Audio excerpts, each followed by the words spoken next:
welcome back for another cold case. Today's case is Toni Lee Harris.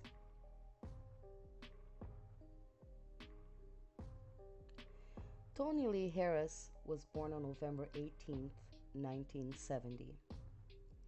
He attended Garfield High School in Seattle and Washington State University. While at Garfield, his team made the state final, and while at WSU, the team reached the East Regionals of the NCAA tournament in 1994. Toni had also worked as a counselor at a juvenile detention center, but was laid off in February of 2007. Unemployed and needing to make money to provide for his family, Toni left Seattle on October 31st to play basketball for a professional team in Brasilia. He had previously played in Brazil for several years. He had also played professional basketball in Russia, Venezuela, Greece, and Cyprus. Harris was supposed to return to Washington for a visit in November, as he and his wife Lori, who had only been married for 2 years, were expecting their first child in December. His wife said that only days after arriving in Brazil, Toni talked about being anxious and wanting to come home. The last time his family heard from him was on a phone call on November the 4th, and his wife said that he feared for his life.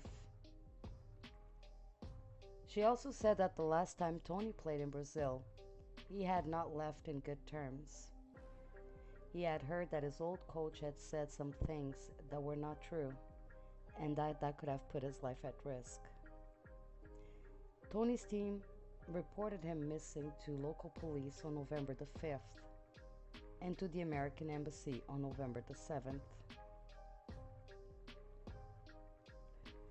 After his disappearance, Brazilian media reported that his teammates said he had been acting strangely, and people in the town of Bezerra, 12 miles from where Harris's body was found, told police when they saw his photo on TV they had called authorities and said that he resembled someone who they believed was a homeless person. Brazilian media also reported that Harris was depressed and paranoid, which Lori denied that her husband was depressed. Concerned by the lack of response and exposure, the family of missing basketball star Toni Harris decided to go to Brazil in hopes of finding a player themselves. Harris, who made his athletic name at Garfield High and Washington State, signed a month-to-month contract to play in Brasilia, the capital city in central Brazil. Lori said that she had tried to get assistance from the Brazilian and local government, but it seemed like they weren't interested in the case. The only help they were offered was from Toni's team, with housing for her stepfather and his friend once they visit Brazil.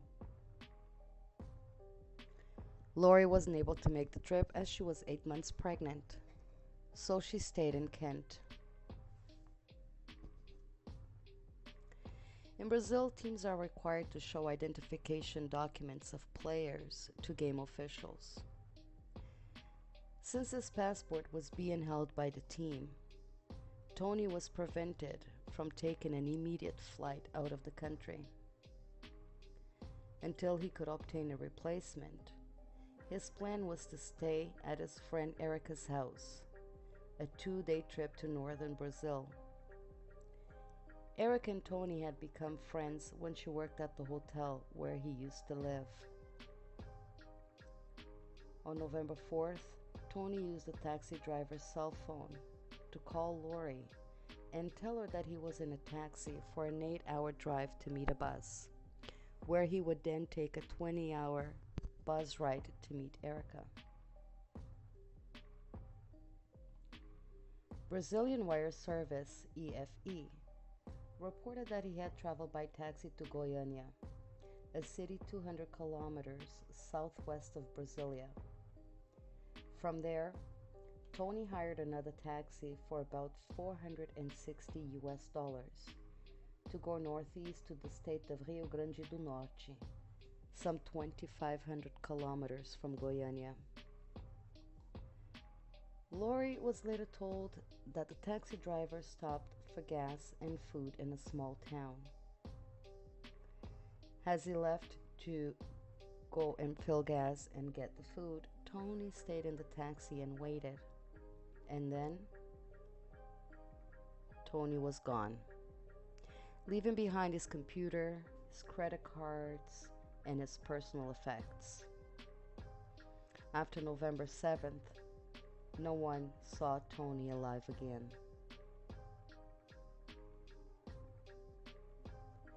On November 18th, 2007, officials from the FBI reported that Toni's body had been found in an outdoor location some 50 miles east of Brasilia.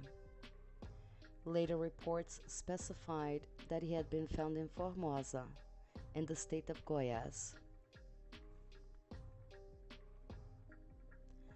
A local police spokesman in Brazil said that they suspected suicide in the reported death of former Seattle basketball star Toni Harris. The spokesman, Norton Louise, said that a shoelace from one of Harris's sneakers was around his neck when the body was found on November the 18th at the base of a tree, as if it fell from the branches. Police also didn't rule out a homicide. The police found the body in a wooded area at an army training ground near the town of Formosa, after receiving an anonymous tip. The area where Harris was found is an immense isolated area covering 297,000 acres that is completely surrounded by barbed wire and about 5 miles from the nearest road. That area is sometimes used as a range for artillery practice. It is illegal to enter that area without permission from the army, and even police officers investigating this case needed to get authorization to enter.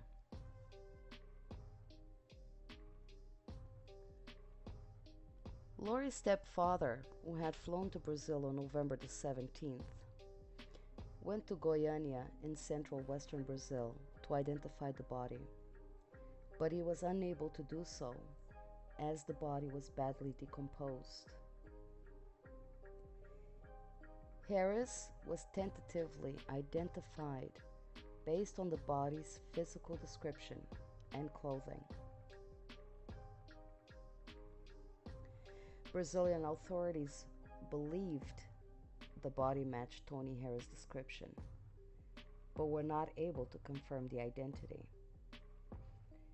The state of the body suggests that Harris died on November the 11th, about 7 days before he was found. FBI spokesman Robbie Burrows in Seattle said that the Brazilian law enforcement officials notified an FBI agent assigned to the U.S. Embassy in Brazil that Toni's body had been found at an outdoor location and that she did not know about where the body was found or the cause of death. U.S. Consul General Simon Henshaw in Brazil visited the site. He described it as an incredible rural area that was miles away from the nearest road, and that there was no sign of any others who had been there, according to the Brazilian police. The local authorities' conclusion that the death may have been a suicide rattled those who knew Harris. That was a hard pill to swallow. Harris, who was found wearing a t-shirt, pants, a pair of blue basketball shoes. He had no money or documents on him. Because of the state of decomposition, Harris could have died as long as 10 days before he was found. Police said there was no signs of a struggle, but that the initial search of the area was at night, and they had the intentions of returning the following day. Dental records and fingerprints were used to identify the body of Toni Harris, and police still stated that most likely he had committed suicide. To Lori, that was very disheartening. She said a husband gave his life to Brazil. He had won championships for them, and he loved his team, and this is how they repaid him. Now, this story makes no sense. At least to me, it doesn't. He was already in fear for his life. He had told his wife that he was afraid. So why would he commit suicide? That makes no sense. I strongly believe that Toni Harris was murdered in Brazil. By whom or why? I hope one day we can get those answers. To me, it starts to feel like this has some sort of cover-up. First, local enforcement says there's been no struggle, and then he is found in a restricted army area. There's no medical reports that I can find that states the cause of death. I hope someday the Harris family can get closure in this case and that the perpetrator is caught. In the meantime, let's keep the family in prayer. And if anyone knows anything in regards to what happened to Toni Harris, contact the FBI in Seattle and give them the information. Thank you for watching, and join me next time for another cold case.